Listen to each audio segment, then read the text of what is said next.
Welcome to Nevada Newsmakers. On the broadcast today, he's a former chief of staff to Governor Kenny Gwinn. Mike Hillerby joins us. He's the director of government relations for Kaempher Crowell for the whole show on an all-new Nevada Newsmakers.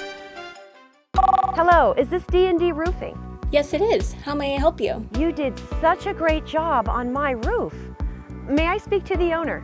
I am an owner. Oh, can I speak to your supervisor? Sure. How may I help you? I love your work. May I speak to the owner? I am an owner. We're all owners. Well, that's why at D&D we work so hard to keep your home safe and sound. Oh, no wonder. D&D Roofing and Sheet Metal. Local, employee-owned, here for you. Retail's impact on Nevada's economy? Enormous. 8,600 businesses, large and small, employing 145,000 workers. And last fiscal year, retail paid tax on nearly $60 billion in sales. We're the Retail Association of Nevada. We support retail, we help it grow, and we mean business. RANNV.org. Pro Group Management is the place where companies can find workers' comp solutions that are designed to meet their specific business requirements. As regulations evolve, Pro Group takes a proactive approach to clear the path to make sure your business stays ahead of the curve. Knowing your workers' comp program is optimized, you can focus on other important matters related to your growing business. Pro Group Management, workers' comp that works for you. Safety is the #1 priority for the trucking industry.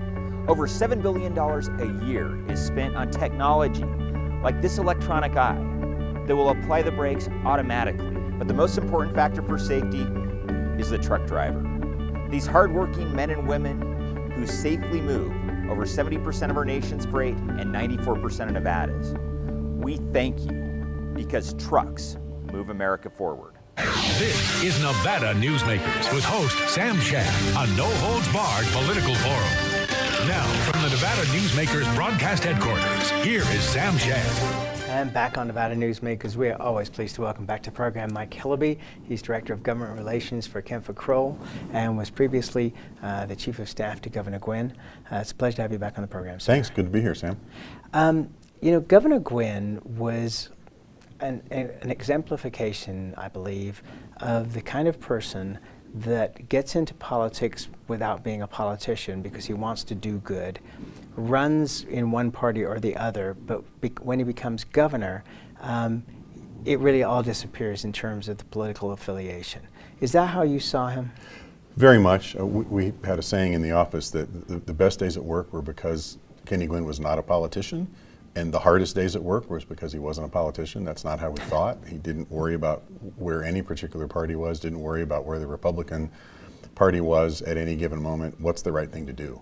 So it was fun. It had its moments because we were advancing his policy initiatives in an inherently political environment. But him thinking about what's the right thing for people, this is why I got into this job, the one and only elected office he ever ran for, ultimately was great. He also did something which, you know, for me in my history in Nevada goes back to Michael O'Callaghan, was he loved talking to people and he loved talking to the media. We would joke that he would do half an hour on the show and 45 minutes in the hallway. Mm-hmm. And yet, in not with this governor so far yet, but with Governor Sandoval, there was an extremely limited amount of conversation with the media, almost non-existent.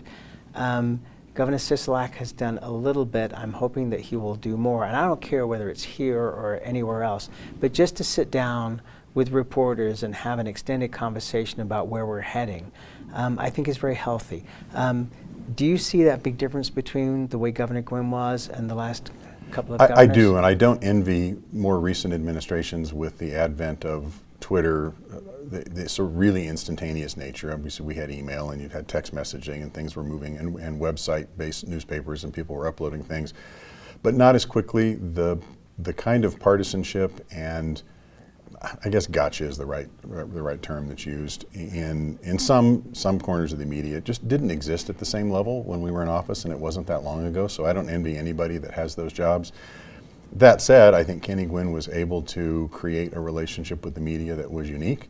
he was entirely genuine. He was what you saw, and was very open, and because of that, he worked on that relationship, not by design, but because that's the way he was.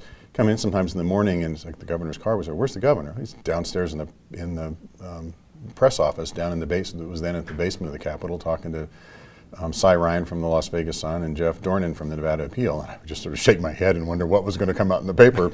But they also liked and trusted him, which I think made a real difference because they knew he was trying to do the right thing. And again, that has changed to some extent, but I still think it's good for any elected leader, particularly when you're governor, to try to develop that relationship and be as upfront with those folks as you can. They've got a job to do. And I think that the thing that gets missed, and this, by the way, also applies to the presidential candidates who are coming to Nevada, almost zero of whom have done in-depth interviews with mainstream press in the state. You build a relationship, and it's much harder to tear someone down when the public already knows who they are. Exactly. It makes it different. When you like the person, I mean, I think the reporters here and the Capitol Press Corps always did a good, thorough, fair job covering that administration. We may not have always liked the headlines that came out, but they did trust, and if it was sort of a jump ball situation, am I going to write something tacky or kind of mean, or here's a person I know, you knew what was in Kenny Gwynn's heart. You knew what he was trying to do because he was so honest about it. I think the stories reflected that. And I like the fact that Mike O'Callahan would call reporters at 3, 4 o'clock in the morning when he woke up and yell at them. I would welcome that. I don't want to mention names, but there were previous governors that would call me privately at 6 o'clock in the evening and say, hey, if you have a minute, I just want you to, this is not for publication, but I just want you to know the real story behind whatever that issue was. And I think that was very helpful in knowing more about an issue that wasn't necessarily public, but you could keep it in your back pocket for when you ask questions. And I think that's something about people that were in the career of journalism and invested in this community is the other issue, particularly with, I mean, pick on anybody, but with television news, reporters are looking to move to bigger markets and move up that scale. And I think you're less invested in the relationship and what it means to the community sometimes. So again, I think that media world has changed and we're likely to never go back. And I don't envy, as I said, current more recent administrations, but I still think it's important to try to nourish those relationships. And it's interesting that the online perspective, and like all media, you have to take it into account as to the source. But you go to Facebook, you're going to get a lot of information. You just got to sort out which parts are the more accurate and which ones aren't. Exactly. All right, let's talk about water and land issues for a minute, because this is one of the areas of your expertise. It seems like we're taking a little bit of a turn. You have a relationship with Mayor Bob Crowell, who's a member of your firm, and his name is in the title.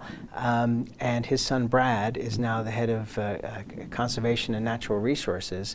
And in conversations on this program and elsewhere, it seems that we're seeing a change in water direction in the state. Does that seem that way to you? It does. I think we're seeing a different way of looking at things. You've got new people coming in, and I want to go back and say it always causes me a little bit of pause when you say, because you're an expert in this subject when we're on air. Well, that means that you know more than me, which is really not difficult. Very kind of you.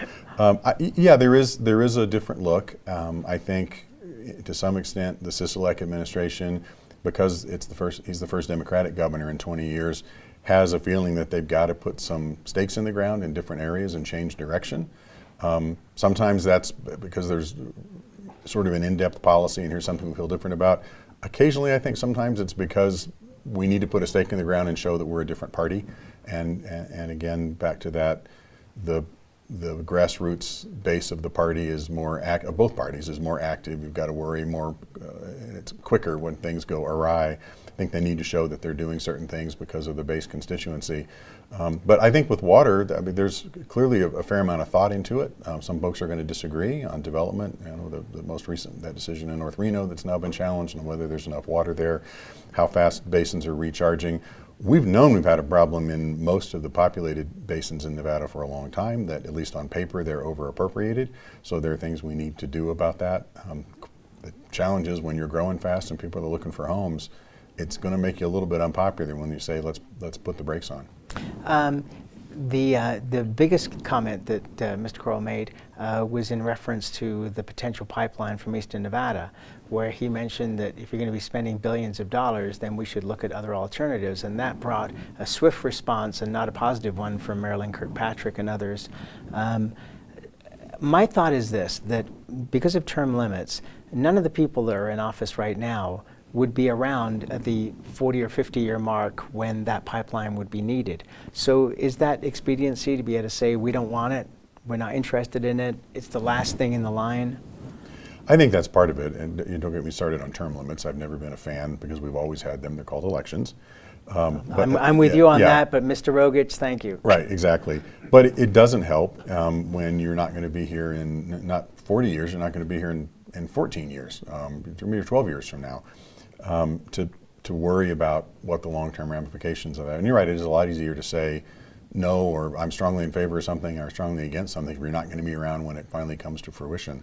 So I think the SNWA, at least some of their comments over the last year or so, have acknowledged that while there's a very serious problem, the need for water has not gone as quickly as they thought it was going to do between conservation efforts, a slowing economy, other things. I don't know. It'll be very interesting to see whether ultimately they need to build the pipeline or there's going to be other ways to solve that problem.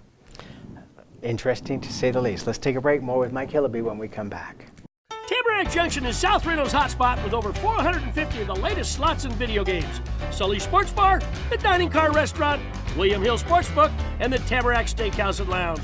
We're just north of the Summit Mall in South Virginia. Yeah. Because of UMC, I'm putting my free time to good use. Because of UMC, she keeps me on my toes. Because of UMC and this guy, I'm here. UMC, the highest level of care in Nevada. Hi, I'm Eric Robnett, owner of Home Energy Experts. Has this ever happened to you? Honey, did you remember to turn down the thermostat? Forgetting to set the temperature? Not fun. We can help. Our new smart thermostat keeps the temperature set for your comfort all by itself. I'm feeling hot now. To increase your comfort, go to homeenergyexperts.com for details. That's homeenergyexperts.com. The signs and symptoms of cataracts can start out small with subtle changes in your vision. So don't wait. Be proactive and take your vision into your own hands. If you're experiencing the onset of cataracts or just have questions, contact your eye care professional or call Eye Care Associates of Nevada today. Dr. Hiss has years of experience specializing in the surgical correction of eye disorders and has completed over 84,000 vision correcting procedures. At Eye Care Associates of Nevada, we'll change the way you look at the world. The Tamarack Junction Steakhouse is known for signature steaks, handcrafted cocktails, and world-class wines. Join us Thursdays and Friday nights from 4:30 to 6:30 in the Steakhouse Lounge for live music, gourmet plates, and well-priced wines, just north of the Summit Mall on South Virginia. This is Nevada Newsmakers. And back on Nevada Newsmakers, we continue our conversation with Mike Hillerby, he's Director of Government Relations for Kaempher Crowell. We're seeing astonishing growth in the north and the south. And in Southern Nevada, I interviewed Tick Segerblum a couple of weeks ago, and we were talking about Ivanpah. Marilyn Kirkpatrick says that Ivanpah is likely to come online before she's done as a county commissioner, which would mean within 10 years, which seems to be a much faster pace for that project. It would mean huge growth in Southern Nevada. A whole community growing up around there. I think it's starting out at 18,000 acres, and they're looking for more from the federal government. Tick Segerblum says, like Dina Titus did back in the day, you know, a ring around the valley. You know, we need, you know, vertical growth, not horizontal growth. What's your thoughts on where Las Vegas is going? So I think they're facing the sort of same conundrum that Reno and others. If you talk to planners, people worried about the environment, worried about traffic, a longer term view, they're saying you've got to build up, you need more density because it provides a whole variety of benefits, some challenges that go along with that. And then you face the average home buyer who's, maybe they're newly married and they're thinking about having children, and they want a house with a yard. They want something that looks like the suburbs they've had. not unlike what we're going to face with greenhouse gas reductions. If you talk to the scientists, you talk to experts, hey, there are things we need to start doing. But the average person saying, or not average, but maybe typical person saying, but I want an SUV. I have a couple of kids. We like to go skiing. We want to do. I like that ability. That's a real challenge, and another thing where current elected officials have some tough decisions to make. What's my commitment to the environment? What's the long-term ramifications of some of this? Do I sort of force the market to do something it wouldn't otherwise want to do because it's the right thing to do, because it's something we need to do? That'll be fascinating down there. There'll clearly be a lot of environmental community and others. You've got a heavily Democratic county commission, Democratic state government push for that for all of the reasons that they'll espouse, and it'll go to find the face of, again, what a lot of the market wants, what some of the builders want to deliver. That'll be fun to watch. Also the construction trades. Right. I mean, they are looking back on a period where there was 100,000 people in the construction trade unemployed, and that was beyond the people who had left the state. And they don't want to see things slow down in that way. No, I think it's interesting. Right now, one of the interim studies that the legislature is conducting through the Interim Committee on Energy involves how do we deal with the road taxes, fuel taxes going into the highway fund long term, with vehicles, one, getting better mileage, and two, more electric vehicles. And in the last few meetings, there's been a heavy union presence at those, because clearly they want to see the highway fund stay at the level it is, because that's used to create prevailing wage, heavily union jobs to do road construction. All right, so is the push toward VMT, this vehicle miles traveled? So the most recent has been a talk about how do you equate a fee on electric vehicles that would not miles traveled exactly, but an equation that would roughly say what would the same car with an internal combustion engine, what would its mileage rating be? Pick of the car people know the most, an all-electric Prius versus an internal combustion engine Prius. What's the EPA mileage? Let's figure that out. How many miles did you drive? What's the equivalent in the gas tax that the internal combustion engine owner would have paid? That would be something like the registration fee for the electric vehicle. That will cause heartburn among some of the electric vehicle owners that say, hey, I'm providing other benefits, I'm not polluting, you ought to recognize that. But the fundamental question, how do we build roads when we've always kept that separate constitutionally, the highway fund and the fuel tax revenue that goes into it versus the general fund? All right, let's take another break. We'll be back with Mike Hillerby after this timeout. Dimitri Prine here for Design Outdoor. Come visit Design Outdoor's store and backyard to see our wide selection of fire pits, barbecues, and pizza ovens, natural stone water features and fountains, and frost-proof pottery. Our store and backyard are located at 11600 South Virginia, just north of DeMonte Ranch Parkway. Visit designoutdoor.com or call us at 851-9499. One of the most psychologically damaging things parents can do to children in divorce is disparage one another, which is why I can't believe I even have to make this commercial. Half of your kids' genetics come from this person you're spewing hate about. Your children have the right to love you both, but more than that, they deserve to love themselves. Marilyn York might be a men's rights divorce attorney, but this is for every selfish parent. Shut up!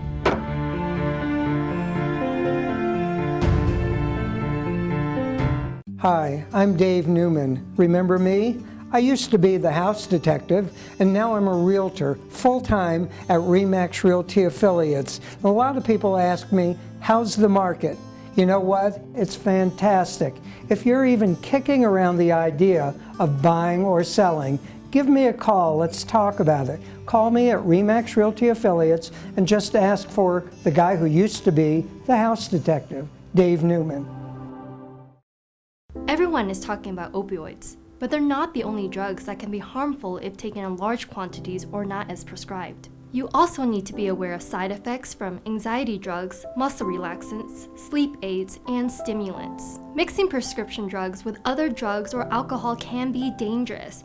If you take Ambien with a glass of wine, it may be enough to stop you from breathing. Prescribed drugs can be just as dangerous as illegal drugs. Take medications only as directed. This is Nevada Newsmakers. And back on Nevada Newsmakers, we continue our conversation with Michael Hillerby. He's Director of Government Relations for Kaempher Crowell. Topic that needs to be addressed, but will it be in the next session, property taxes? That's a really good question. We sort of all thought that was going to come up this last session, and it did briefly and not very pleasantly the last couple of days of the session. Kind of a little fizzle that tried at the very end with the city of Reno. We clearly need to deal with it. It's kind of like the third rail. It's the local version of Social Security, but we've got to deal with it. The depreciation, and particularly in some communities with older homes, what happens? Can you reset that when you resell it? Theoretically, you could do that, and ultimately everybody's rates would come. Some people would go up, some people at the upper end would go down, and that over time would balance out. But the first time somebody gets a bill that's gone up and is substantially different than what they thought, they're not going to be very happy, and that's a hard one. But we've got to deal with it. Local governments rely on, the state government too to some extent, but particularly local governments rely on that so heavily for local revenue. One of the things that's a problem is the split, which is the 3% for personal property and the 8% for business. Do you see that being resolved as part of this, or is it more the reset in resale? Well, being a policy fan, I'd like to see all of that addressed, because we have the problem. Including the constitutionality? Yeah, might leave that one alone. Sorry. But yeah, the 3 versus 8% cap on growth for residential versus commercial property that you talked about, start to deal with all of that. And if you're going to do it, you're going to go through all the pain and heartache. You're going to have people angry at you. Just do it. Do it quickly. Fix it all. Get it over with. Carol Villardo. Is that realistic, though? No, it's not realistic. Okay. But again, if you're going to take that bite, do it. Get it done at one time. Rip the Band-Aid off. As Carol Villardo, from the former director of the taxpayers, a longtime director of the Taxpayers Association, said, we have the most complicated property tax system in the country. It's crazy how complicated it is. It shouldn't be. That's where you've got the lawsuit between the Incline Village homeowners in Washoe County that's still winding on, and that award getting potentially bigger as interest compounds. So we've got to deal with it. Another interesting challenge that is still going on through the courts, the Nevada Independent was reporting on this the other day, which is the battle between the courts and the LCB and the Republicans. Where do you think this is going to end up? I thought Kevin Powers, LCB counsel's brief was interesting last week, essentially saying the conclusion, Judge, the ultimate conclusion of your ruling is we wouldn't be able to do things for our bosses, including even drafting bills. That was probably fairly extreme, but he's making a point, defending his client. I think at some point the court's got to step in and say, no, everything beyond point X is fine. You can continue to do those roles. But yeah, this is a challenge that the Senate Republicans made the choice to sue themselves rather than have a taxpayer sue and get that involved, that the Senate Democrats made the decisions they did in the heat of the session at the end. And this is allowing tax increases to go according to the Republicans without a 2/3 majority. Right. So a potential sunset or a lowering of the tax went away, and the tax reverted back to a higher level, a particular tax that businesses pay. And did that require a 2/3 vote or not? Again, that really important decision about the constitutional nature, thinking about what that meant for legislative representation, is never going to happen the last 3 or 4 days of a legislative session. I don't care how smart the legislators are and how dedicated, they're never going to have time, brain power left to think about that in the heat of the moment. And clearly that's what we're dealing with now. And the last session was so crazy. The changes in leadership at the very beginning of the session, it was amazing they got out on time. It is. I think we've seen, the unsung heroes are all the people behind the scenes at the Legislative Council Bureau, particularly the legal division, research division, trying to get their bosses ready, get bills drafted. Again, thank you, term limits, as people come in with more and more ideas that aren't fully formed, and go to the Council Bureau and say, this is the bill I want, because I want to fill out, I've got this allotment of bills, I want to run all of them. We saw bills coming out later and later, the need to waive deadlines for introduction of bills. That was a disaster in the making, which we somewhat saw toward the end. To their credit and to the governors, they got done. There was no need for a special session, but it wasn't very pretty. If you had to give 1 or 2 sentences of advice to a brand new legislator, what would that be? Listen a lot, take some time to learn. Again, I'll get on term limits. You've created a situation where legislators sort of forced into the equivalent of a freshman, sophomore, junior, senior class and feel like they've got to make moves into leadership in a certain period of time. You used to have the luxury of saying, I'm going to listen, I'm going to learn, I'm going to figure out how to do things for my constituents. I've got time to decide if I'm going to become a committee chair. Be patient, listen, learn the process, look around and see who's getting things done. Look and see who's getting things done quietly. There's a lot to be learned there. It was interesting to me in the last session, which I have to say personally I thought was an improvement over the previous session, but how much some of the newer legislators didn't know about their own districts, let alone the state. That's a real challenge. And you've got people that are younger and younger, which is great in many respects, getting into office, but don't have the depth, haven't driven across all of the vast mileage on Nevada's road system and seen what else goes on. I can remember Joe Dini years ago, when he, toward the end of his career, Assemblyman, former Speaker, said, you know, in my district I've got ranching and farming, and mining, I've got poor people, I got rich people, I've got gamers, I've got to worry about all of that. And as population concentrates, these aren't his exact words, population centers concentrate, particularly in Clark County, and those districts get smaller and smaller, they get less varied with things like that, unless you need to worry about to get elected, and you start to see that a little bit. I have said for a long time on this program that Reno Sparks area needs to market itself to Las Vegas so people know who we are, because right now people in northern Nevada may not like Las Vegas. People in Las Vegas have no idea where Reno is. Something to be said for that. And we'll be right back. A bird's eye captures its surroundings at different heights. At Brian Culpa Photography, we can make your imagination soar over buildings, parks, cityscapes, and beyond. Brian's images tell the story and get the job done.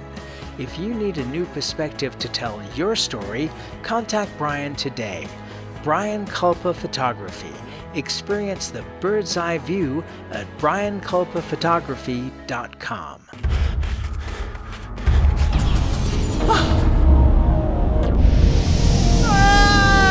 Hey, Dad? Are you learning? This place is great. Huh? You gotta try this. Wow, this stuff is great. People are gonna love it. Yes. Yes, they will.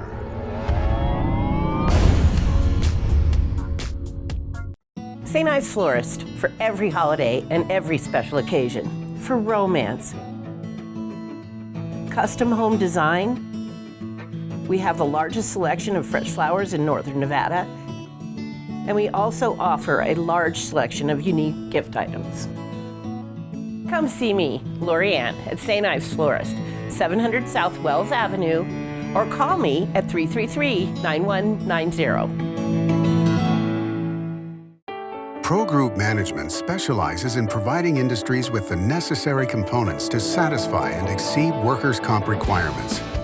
Every business has unique needs and specific regulations. Pro Group Management stays ahead of the curve, providing up-to-date services to keep your industry in top form. Discover how we simplify your tasks, improve efficiency, and reduce expense to keep you moving in a positive direction. Pro Group Management. Workers' comp that works for you. You can now watch Nevada Newsmakers on YouTube. Just go to YouTube and search for Nevada Newsmakers and become a subscriber. We'll see you on the next broadcast.